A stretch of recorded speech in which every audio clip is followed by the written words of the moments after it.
まだ足りぬ。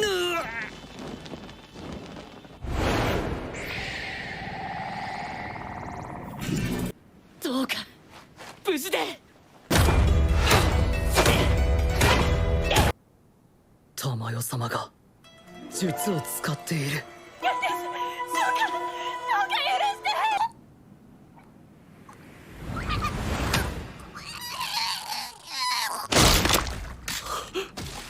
人体には害が出る。分かったか。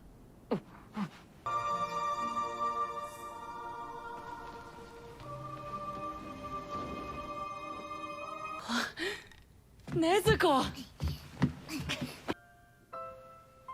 玉代さん、お気遣いありがとうございます。さあ、次の場所は頼むよ。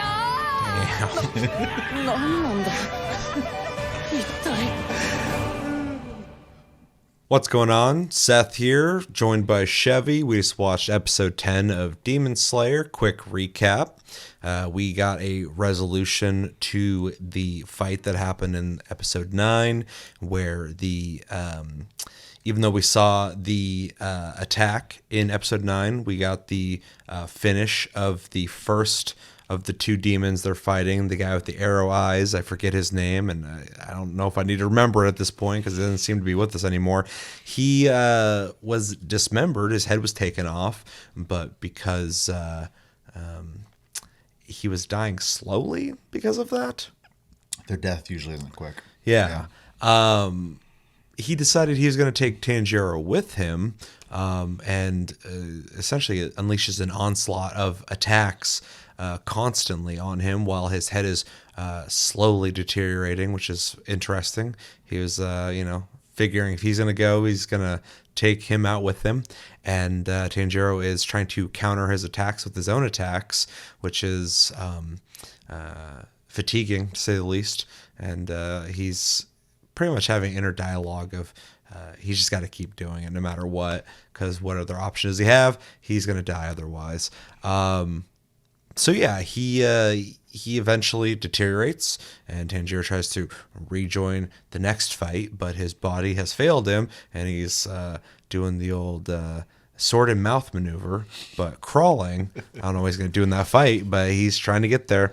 And then we get to see the next fight, where essentially Nezuko and Six Arm Chick have a kickoff, very Shaolin soccer style, where they're just kicking the ball back and forth. During this time, we're seeing that before Nezuko's leg got ripped off by the ball, now she's kicking it back at equal, if not more, strength than before. And through discussion, it's found out that the shot that she gave Nezuko, Tamayo, didn't enhance her strength, so this is just her strength happening here, which was an interesting dialogue, saying essentially she's becoming stronger.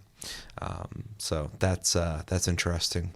Then a dialogue happens between Tamayo and Six Arm Chick that I can't remember the name of, and again I don't need to remember her name because we got to say bye to her.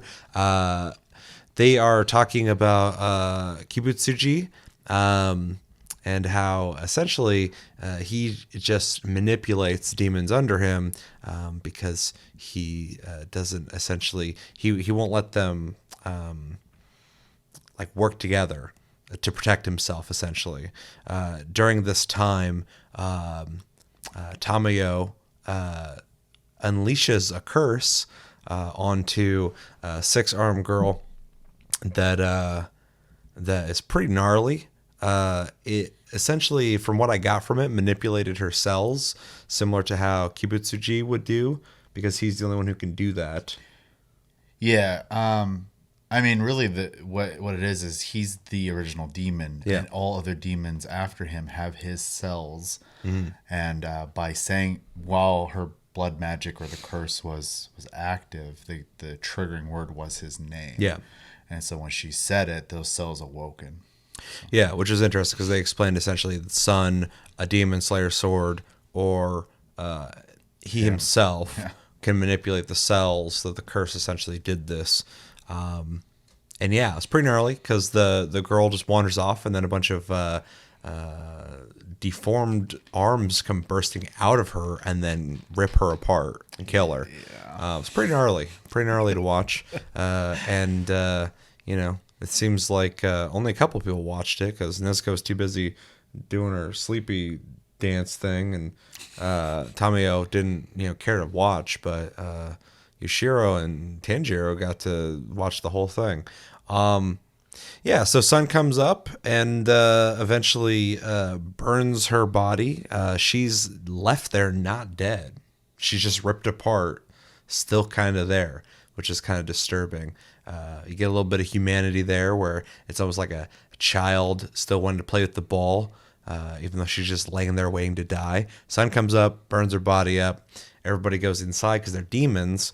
Tanjiro goes down to check on them. They come to a point in the conversation where Yushiro and Tameo are planning on leaving because they feel they're too close to Kibutsuji at this point, and they offer to take Nezuko with them and promise her safety, but we get a very strong "we're in this together" situation where Nezuko and Tanjiro are not going to separate, even though they do think about it for a split second because it makes sense.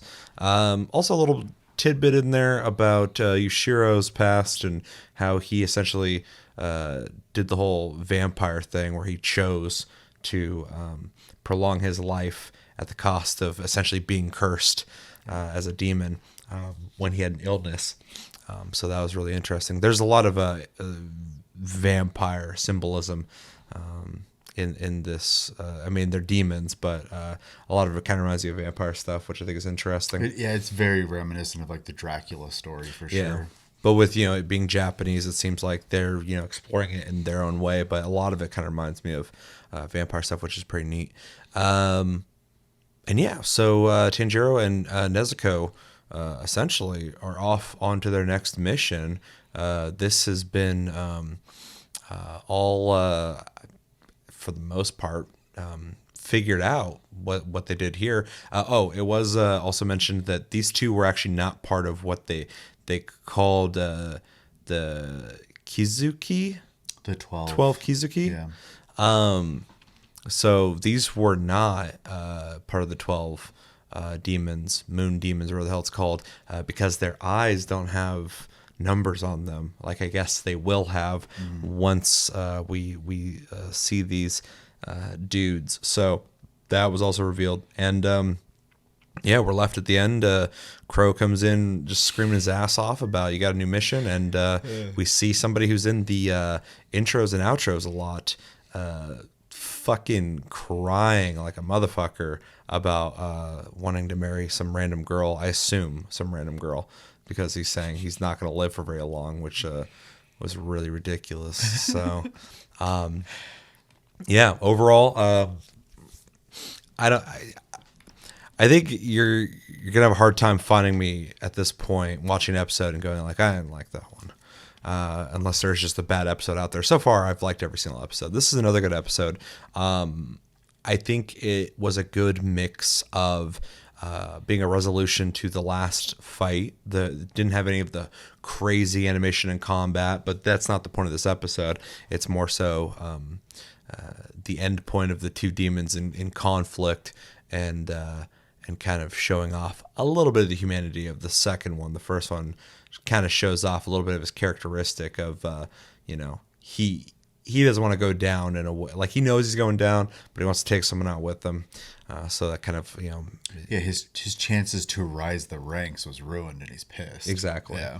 So it's, shows a little bit more of his character. Same with the girl. And also definitely emphasizes a structure within the demons too, yeah. so. Yeah, in the last two episodes, it's giving us a little bit of info on that. And then some good dialogue between Tameo, Yushiro, Tanjiro about what's going to happen next, but also Nezuko and Tanjiro's dynamic, reinforcing it. giving some backstory to Yushiro, which is interesting because he comes off obviously as an asshole character, which is part of his charm. But you also understand that he has a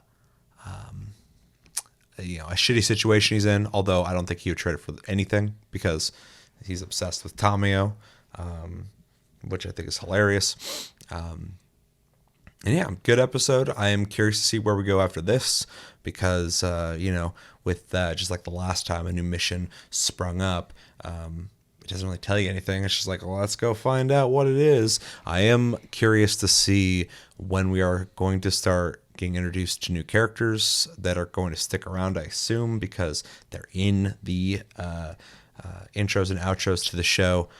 We are seeing one at the end of this episode, so I'm wondering if this will be a proper introduction. Exactly, because they were at the I forget what it was called, but the trial essentially that was in the woods. So we'll see where that goes. But yeah, good end result. The show does a good job on having an episode on just the action, getting your fill on that, and then having some more I guess humanity thrown in to give it meaning, which I think is important. So good balance and good episode. Yeah. I mean, I really like the way they handle basically having stories inside of story and having it all be connected but also isolated. Yeah. They do a really good job of that. And even in the short time we get to know people, as we saw with, I guess, the 4 characters that we had along for the ride for this segment, you get to know just enough about them to give them some personality and to have some attachment. I'm not, you're not like, oh man, I hope nothing bad happens to characters, or anything like that, but just enough.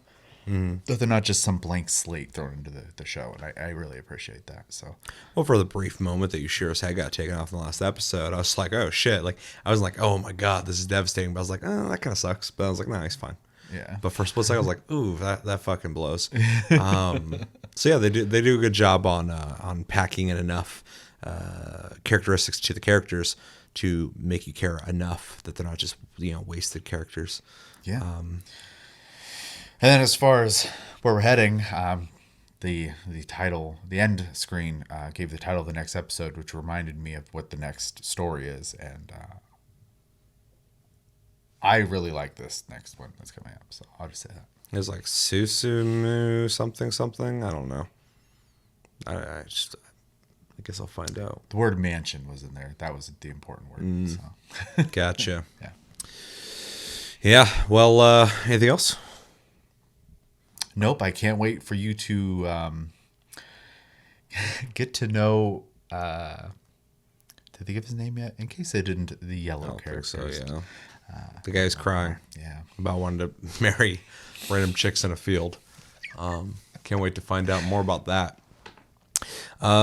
Yeah. So join us. We're going to be watching episode 11 and reviewing it just like this. Let us know in the comments what you think of episode 10. And let me know everything you're thinking about.